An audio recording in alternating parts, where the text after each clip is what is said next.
छांदोग्योपनिषद प्रथम प्रपाठक द्वितीय खंड 11वां प्रभाग। उद्गीत की महिमा बताने के पश्चात उद्गीत की उपासना करने वाले अंगिरस ऋषि के विषय में बता दिया था, उनका निर्वचन बता दिया।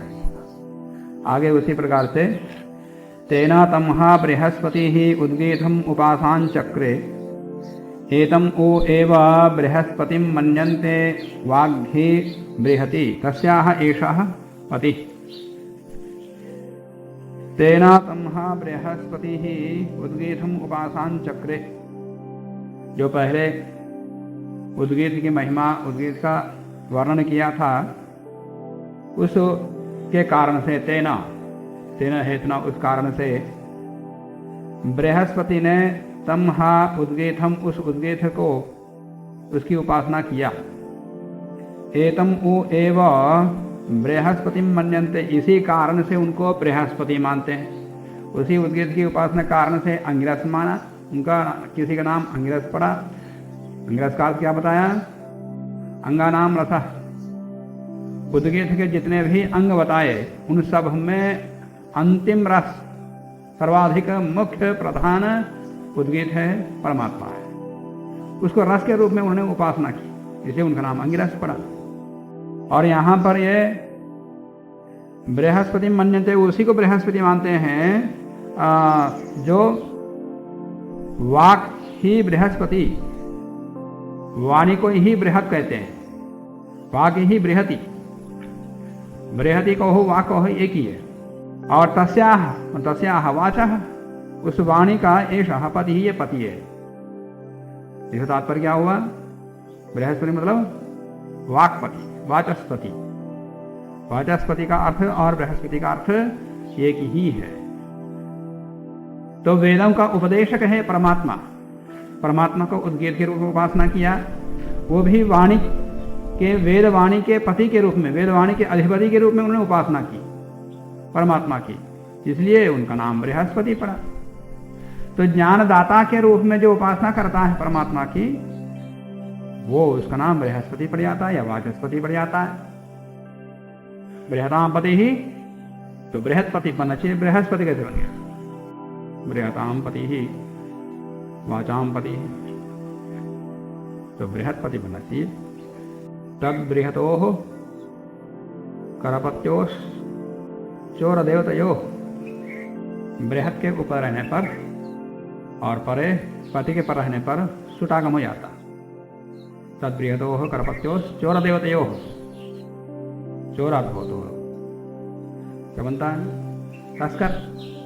और देवतार्थ हो तो बृहस्पति, तस्कर बृहस्पति दोनों इसी से बनते। आगे कहते हैं तेना तमहा आयास्य उद्गीतम उपासान चक्रे एतम उ एव आयास्यम मन्यन्ते आस्याद यत अयते। उन्हीं ही कारणों से, उसी कारण से, उद्गीत के उपासना के कारण से ही उनको जान करके आयास्य ने उद्गीतम उपासान चक्रे, उस उद्गीत की उपासना किया। तो इन्होंने किस रूप में उपासना की? एतम उ एव आयास्यम मन्यन्ते, ये आयास्य उसी ऋषि को मानते हैं। आयास्याद अयते, तो यहाँ आस्य और आय, इन दोनों से आयास्य बना। तो आस्य का मतलब क्या होता है? मुख। और आस्य संबंधी तत्र भाव तस्येदम, तो भी वो आस्य बनता। तो आस्य में रहने वाला या आस्य संबंधी को आस्य कहते हैं। तो इसको मतलब क्या? मुख्य। मुखम माने मुख, और मुख में होने वाला ये मुख संबंधी मुख्य। तो मुख्य का अर्थ क्या होता है? मुख में रहने वाला, ये मुख संबंधी, इतना ही अर्थ लेते। शब्द की उत्पत्ति करते समय मुख में होने वाला या मुख संबंधी, उसको मुख्य कहते हैं। पर मुख्य का अर्थ उतना ही नहीं लेते, प्रधान अर्थ लेते। जो भी प्रधान है, जो भी मुख्य, उसको मुख्य बोल देते। ऐसा ही यहाँ पर आस्य शब्द से आस में रहने वाला या आस्य संबंधी अर्थ ही नहीं ले जाता, इसका अर्थ मुख्य, प्रधान। सभी पदार्थों में सर्वोत्कृष्ट परमात्मा है, सभी ज्ञानों में परमात्मा का ज्ञान सर्वोत्कृष्ट है, उससे बढ़कर के किसी की सत्ता नहीं है। सर्वोत्कृष्ट के रूप में जिसने परमात्मा की उपासना किया वो क्या बना? आयास्य बना।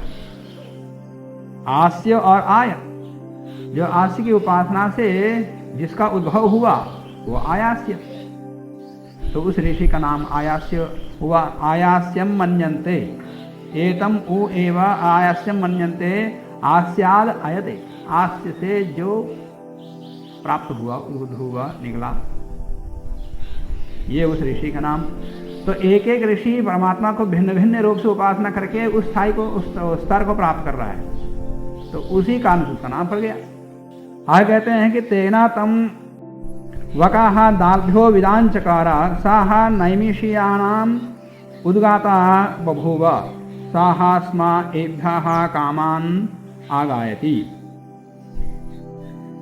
तेना तम दार्भ्यः, उद्गीत ही उपासना के जो कारण बताया, उसके प्रयोजन बताया, उसकी महिमा बताया, उसी कारण से तम उद्गीत, हम उस उद्गीत की उपासना दाल्भ्य माने दल्भ गोत्र में उत्पन्न हुआ, जो बक नाम का ऋषि, उन्होंने विदान चकारा, उसकी उपासना करके उस उद्गीत को जाना, परमात्मा को जाना, विदान चकारा। तो उपासना चक्रे या विधान चकारा का अर्थ ये कि ये उपासना किया। उपासना किया तात्पर्य केवल उपासना किया, जप किया, इतना ही अर्थ नहीं होता। उपासना करके जाना, तो उपासना का जो परिणाम है जानना परमात्मा को, उसको यहाँ विधान चकारा कहा। और नैमिषीयाणम, नैमिषीयारण्य में रहने वाला जो ऋषि हैं वो उद्गाता बभूवा, वो उद्गाता हुआ। उद्गीत की उपासना करके परमात्मा जानकर वो उद्गाता बना। उद्गाता माने, उद्गाता एक ऋत्विक है। ओंकार को जो ऊंचे स्वर में, ऊंचे स्वर तात्पर्य ध्वनि से नहीं, उसके अर्थ की दृष्टि से, उसकी महिमा की दृष्टि से उत्कृष्टतया उसकी उपासना जिसने किया, क्योंकि ये शब्द बोल करके उपासना करना प्रथम स्तर है, अंतिम स्तर नहीं है। किसी नाम का लेकर के, ओंकार आदि का नाम लेकर के उपासना करना, ऊंचे स्वर में बोलते हुए उपासना करना, ध्यान करना, ये प्रारंभिक ध्यान करने वालों के लिए प्राथमिक स्तर का। तो उद्गाता का तात्पर्य एक ऋषि ओंकार से जप कर रहा है तो वो ऊंचे स्वर में बोल करके नहीं कह सकते हम। स्तर की दृष्टि से, उपासना के स्तर की दृष्टि से उच्च स्तर में पहुंच करके जिसने उपासना किया, उस प्रकार से वो उपासक बना, उद्गाता बभूवा, उस प्रकार से उद्गाता हुआ। सह एभ्यः कामान आगायति स्म, वो अपने सभी मनोरथों को, सभी कामनाओं को आगायति स्म, वो गान करते थे। ये गान किया, जो इनकी इच्छा थी वो सबका गान किया, मतलब गान के माध्यम से वो परमात्मा को प्राप्त किया। इस रूप में वो उद्गाता के रूप में प्रसिद्ध हुए। आगाता हा वै कामानां भवति या एतद एवं विद्वान अक्षरम उद्गीतम उपास्ते इति अध्यात्मम। अब आगे उद्गीत उपासना का प्रयोजन बताते हैं। कामानां हा वै आगाता, सभी कामनाओं का, इस प्रकार से उपासना करने वाले लोग सभी कामनाओं का निश्चित रूप से, हा वह निश्चित रूप से आगाता, माने वो इस प्रकार से उद्गीत की गान करके अपनी सभी कामनाओं को पूर्ण कर लेते। मैंने वहां जाने वाले कोई कामनाएं ही नहीं रहती, परमात्मा को जाने के बाद कोई कामनाएं ही नहीं रहती, तो इस प्रकार सभी कामनाएं पूर्ण हो गई। आगाता भवति यह एतद अक्षरम उद्गीतम, इस प्रकार से जो पुरुष, जो व्यक्ति इस अक्षर नश्वर, नाश ना होने वाला, जो शाश्वत उद्गीत है, परमात्मा है, उसको इस रूप में विद्वान उपासते, विद्वान परमात्मा को जानता हुआ उपासना करता है, ध्यान करता है, वो इस प्रकार से सभी कामनाओं को प्राप्त कर लेता है। इति अध्यात्मम, ये अध्यात्म की दृष्टि से उद्गीत की उपासना का वर्णन किया गया। अब आगे अधिदेवतम, अब अधिदेवत का वर्णन करेंगे आगे।